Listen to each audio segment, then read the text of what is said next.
Brought to you by Nova शुद्ध घी। जब जब खाए दिल खुश हो जाए सदियों का नोवा शुद्ध देसी घी, सपना स्वस्थ भारत का।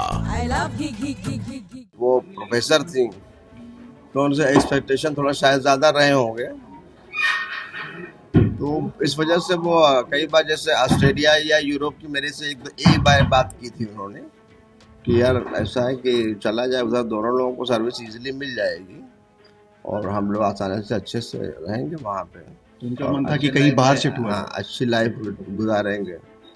बाकी तो मैंने कहा कि यहाँ तो ठीक ठाक सब चलेगा, कोई प्रॉब्लम तो ऐसी है नहीं, सब लोग बच्चा अच्छे से रह रहे थे। हम लोग एक लिबरल लोग हैं, हम लोग पढ़े लिखे लोग हैं ना, सभी लोगों के बीच में हम लोग रहे हैं, कभी इस तरह कोई ऐसा नहीं था हम लोगों का। लेकिन अब जो चीजें सामने आ रही है, इसको देख के शौक लगता है आपको कि जिसके साथ थे इतना टाइम और इस तरीके की जो चीजें में कोई मतलब नहीं है, क्योंकि देखिए रिलेशन नहीं है, इमोशंस नहीं, तो शौक का कोई क्या सेंस।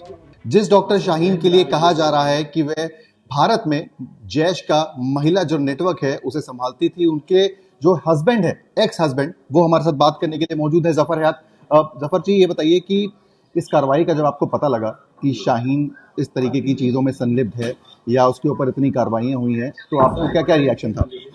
मेरा कोई रिएक्शन था, मेरा कोई, चूँकि मेरा कोई इमोशनल रिलेशन से रहा नहीं है और बहुत पहले तलाक हो चुकी 2012-13 में, तो उसके बाद से मेरा कोई उनसे कोई कंटैक्ट नहीं रहा।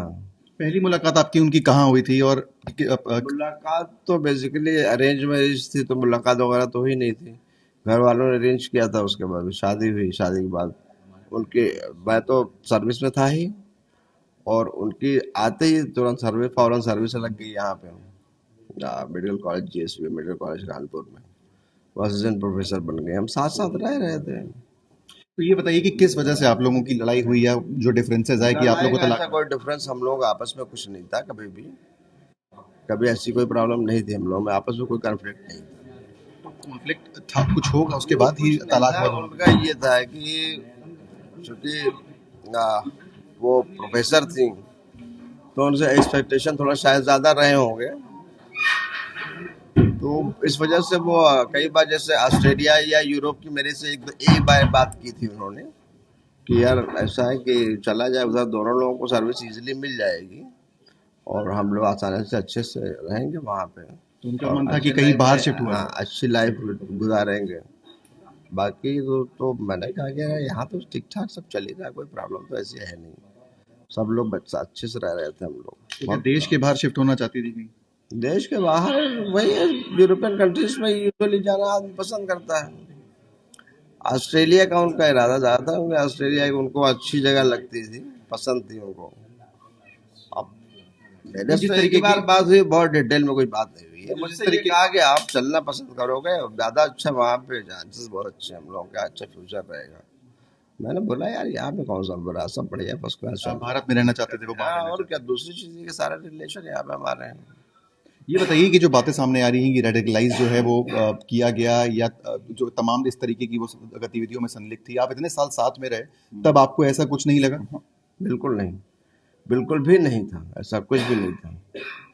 और हम लोग एक लिबरल लोग हैं, हम लोग पढ़े लिखे लोग हैं ना, सभी लोगों के बीच में हम लोग रहे हैं, कभी इस तरह कोई ऐसा नहीं था हम लोगों का। लेकिन अब जो चीजें सामने आ रही है, इसको देख के शौक लगता है आपको कि जिसके साथ थे इतना टाइम और इस तरीके की जो चीजें में कोई मतलब नहीं है, क्योंकि देखिए रिलेशन नहीं है, इमोशंस नहीं, तो शौक का कोई क्या सेंस, कोई मतलब नहीं। इतना साल गुजर गया है, हाल की बात होती तो शायद कुछ शौक लगता। ये बताइए कि 2013 के बाद बताया जा रहा है कि यहाँ से वो जब अपनी नौकरी छोड़ के अचानक चली गई और किसी को बताया भी नहीं, और उसके बाद लगभग गायब हो गई। एजेंसीज का कहना है कि उसके बाद यही वो समय था जब वो इन लोगों के टच में आई, ऐसे लोगों के कि वो रेडिकलाइज हुई। आपको कहीं जानकारी मिली कि 2013 के बाद? नहीं, मेरे पास मेरे नॉलेज में कुछ भी नहीं था, मुझे इवन यहाँ तक नहीं मालूम था कि वो है प्रेजेंट टाइम में है कहाँ।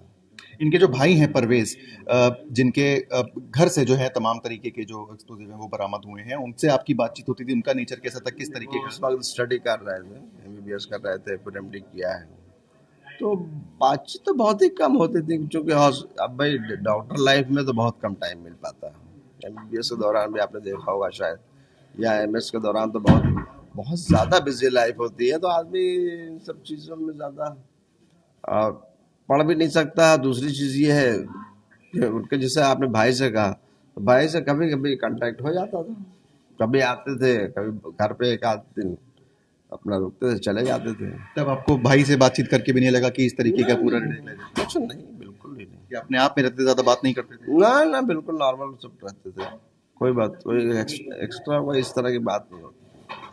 परिवार से जो है, आपने बताया कि अरेंज मैरिज हुई थी, किस तरीके से आपका परिवार जो है वो रिलेशन में आया, कैसे बातचीत हुई और किस तरीके से आप लोग की शादी की? बातचीत तो देखिए,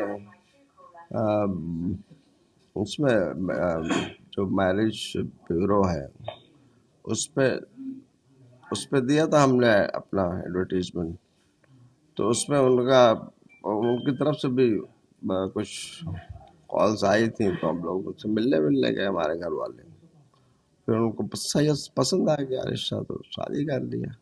कभी इस तरीके से, कोई ऐसी बातचीत नहीं। आखिरी सवाल आपसे लूंगा, क्या इस तरीके की बातचीत होती थी जो तमाम धर्म के ऊपर या फिर इस तरीके का? बिल्कुल बहुत कम। मतलब धर्म से रिलेशन बहुत बड़ा, आप समझ सकते हैं कि हम लोग डॉक्टर हैं, हमेशा सिर्फ बरसों से यहीं पे रहे हैं। आपके बच्चे भी थे शाहीन के साथ? 2 बच्चे। वो कहाँ हैं? हाँ, मेरे पास है। आपके पास है? क्या उनको पता लगा जब इस बारे में? नहीं, वो बहुत छोटे थे, वो एक 7 साल का था, एक 4 साल का था, उन लोग क्या पता लगेगा। फिर बाद में भी उनके, अब चूंकि उस एज में तो कुछ नहीं पता था, बाद में पता भी अगर लगा भी होगा, तो मेरे से आज तक कोई बात नहीं हुई। उसके बाद से कभी इन्होंने अपने बच्चों से भी कांटेक्ट करने की कोशिश नहीं की? तो ये थे जफर हयात, शाहीन के पति, जिनको लेकर तमाम ये बातें सामने आ रही थी कि क्या वो टच में थे, नहीं थे। उन्होंने सफाई दी कि 2013 के बाद से ही कोई उनका कांटेक्ट नहीं था। और आपको यहाँ पे बताऊं कि यहाँ पर जो लोग हैं, एजेंसीज बोल रहे हैं, तमाम इन्वेस्टिगेटिंग एजेंसीज के जो लोग हैं वो यहाँ पर आए हैं और जानकारी जुटा रहे हैं, और पूछताछ जो है वो लगातार जारी है। एजेंसीज किसी भी तरीके से यहाँ पर ये कोई भी पहलू नहीं छोड़ना चाहती जो उनके लिए कहीं ना कहीं इम्पोर्टेंट हो। मैम, आप लोग क्या कुछ बात करेंगे? कहाँ से आए हैं? नहीं, मैं तो आप नहीं, आप ठीक है। तो एजेंसीज से हैं, फिलहाल बात कर जो है नहीं कर रहे हैं, लेकिन तमाम जो है जानकारी जुटा रहे हैं। आप देख सकते हैं यहाँ पर बाकायदा सभी फॉर्मेलिटीज, पूछताछ में सभी रिकॉर्ड्स जो है वो खंगाले जा रहे हैं ताकि कोई भी कनेक्शन शाहीन का वो सामने आने पाए। मुख्तार अंसारी ये नहीं समझ सके कि कोई षड्यंत्र है।